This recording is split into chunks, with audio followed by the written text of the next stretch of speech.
First of all, I have to tell you, the mind about which we speak and depend upon is a myth.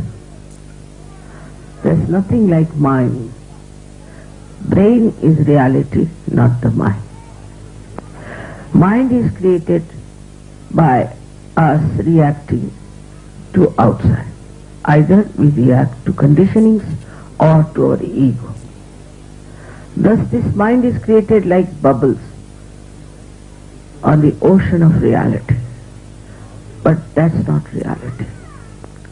With this mind, whatever we decide, we know is very limited, elusive, and sometimes shocking. The mind always moves in a linear direction. And because there's no reality in it, it recoils and boomerangs. Thus, all the enterprises, all the projections so far we have done, it seems come back to us. Whatever they discover comes back to us as a big destructive power or a very big shock. So one has to decide what to do, how to be out of this trap of our mind. Kundalini is the solution. When she is awakened, she takes you, with that awakening, she takes you beyond your mind. The first thing is to go beyond your mind. With mind you will do many things, but it will not be satisfying, it will be not a solution, it will not help. And when we start depending too much on our mind, we develop all kinds of physical, mental, emotional problems. Now the latest is the stress. And this stress has no solution, they say. But in Sahaja Yoga we find the solution by crossing over this mind. So when you get your realization, you must understand that your Kundalini has taken your attention beyond the mind. Now this reaction to outside has come because we human beings have a prism-like brain, or we can say prism-like skull. And when the energy passes into it, I have explained it in my books, it goes into bifurcations, or you can say refractions, by which our attention goes out and we react. If we react too much, then these bubbles create a very horrible mind which can lead to any kind of thing. It justifies itself, it dampers your ego. The ego and the conditioning that creates this mind start using and this mind for the purpose of their fulfillment of their all the accumulation of ideas and thoughts which has no backing, which has no reality with it.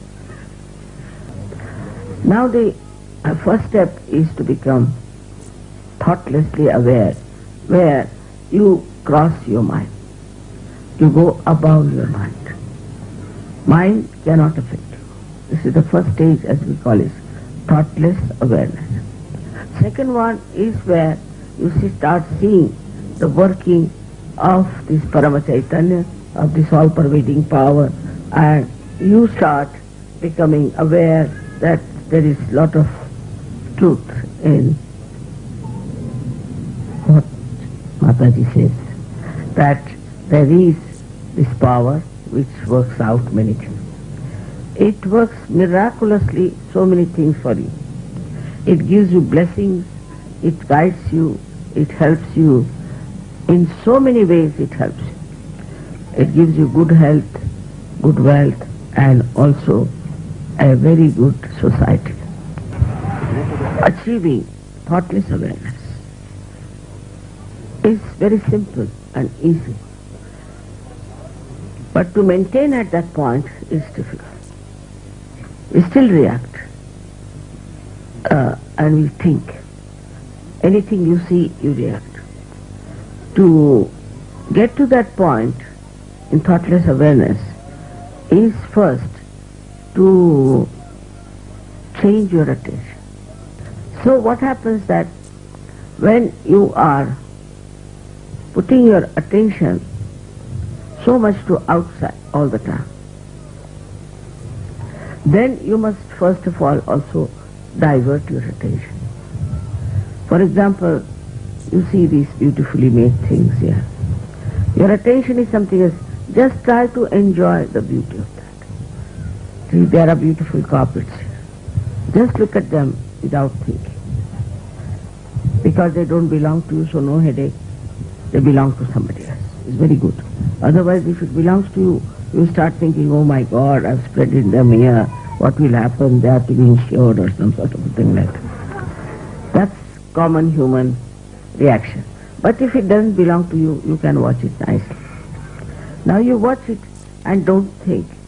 You'll be amazed when you see the beauty that is put inside this. You see the artist who has put his joy, his exuberance into it.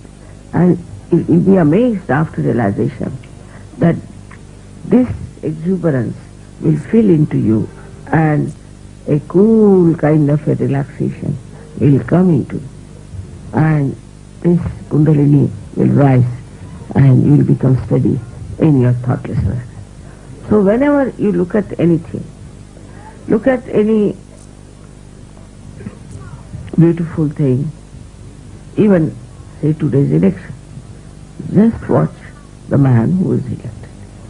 Watching him itself gives him blessings, gives him better ideas.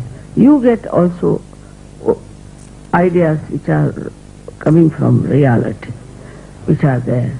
How to make this man a successful person, or this country a successful democracy.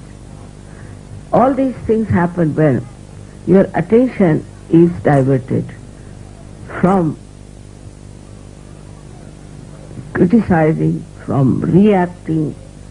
Just you watch, become the witness, try to witness of it. It's not so very yet practiced. So far I've seen that whenever even we get achieve our realization, we don't realize that we have to witness it. When you start witnessing through your spirit, then you don't see the bad points of another. In Japan, Zen system started on these lines. And he made, Viditama was the person who started it.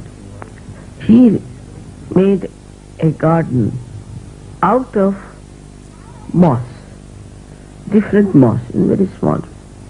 There were little flowers also. And hardly about 5 feet of the garden, which looks like a shape of a question mark, you can say. You have to go on a lift and you reach that platform on top of a hill or a mountain where you see this.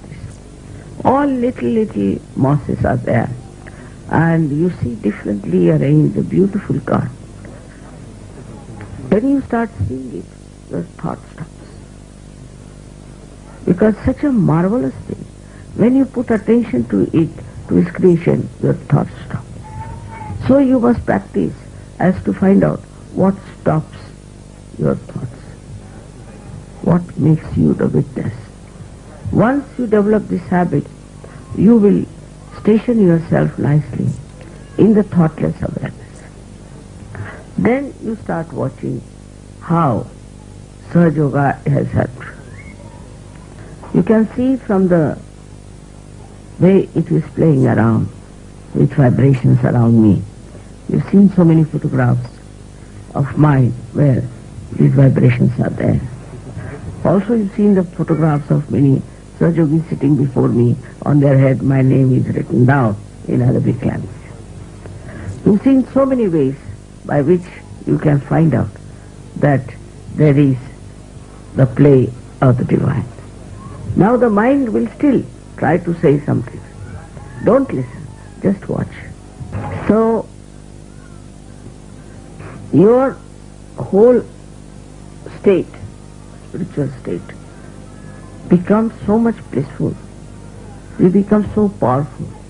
You become so compassionate and so loving, so balanced,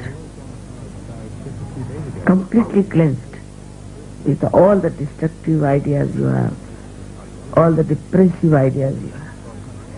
And then you really stand up as a great Sahaji who can do tremendous work. Because from inside they become completely confident in thoughtless awareness as well as doubtlessly aware. But now, once you start growing by meditative attention, what happens that your attention becomes enlightened. Now the job is to motivate your attention.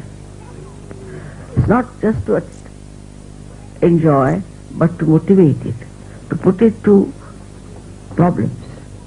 Now supposing you have some problem on a national basis, you all can put your attention to that and things will work out. Because you are the channel of this all-pervading power, which is trying to create a new world for you, new human beings. And this evolution can take place very fast if you all decide that whatever we have now within ourselves, we should motivate it, we should direct it and put this attention to some use.